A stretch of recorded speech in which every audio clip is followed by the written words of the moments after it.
things that I do really like about it is I look at it and think, yeah, actually, I'd really like to do this course. If I were out in a school, I'd be putting my hand up for it, because there's a lot there that I think I'd learn from. And I know that even going through, working with one of our subject coordinators, Guy Logan, who's developing evidence-based practice, and going through some of his materials with him and saying, oh, gee, I've actually learnt something here that I didn't know about this particular practice. I'd love to have a go at using that in the classroom. The Master of Teaching is our course, our pre-service course for people who are training to become teachers, and that was our first course where we started to apply these notions of clinical teaching, of clinical judgment, developing judgment as a teacher, structured our course around that.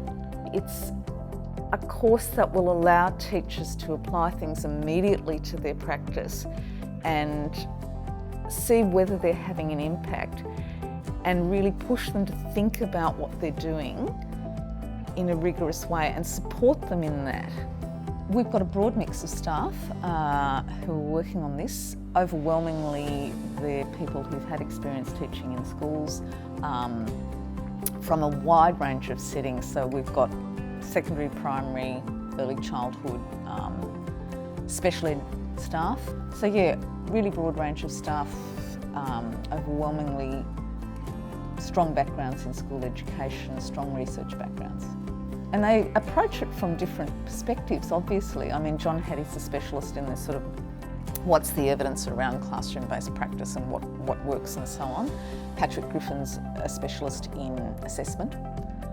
So they're all coming from their particular angle and their particular part of the teaching process, but they're all driven by a real commitment to ensure that student learning outcomes are as strong as they possibly can be. Melbourne Graduate School of Education is based in Carlton, in Melbourne.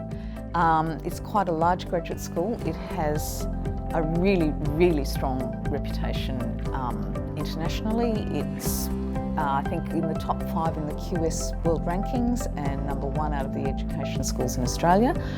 It has a really solid research base with some very impressive people who've developed a great deal of knowledge around how students learn, what works in schools, what works in terms of leadership, a very vibrant intellectual community.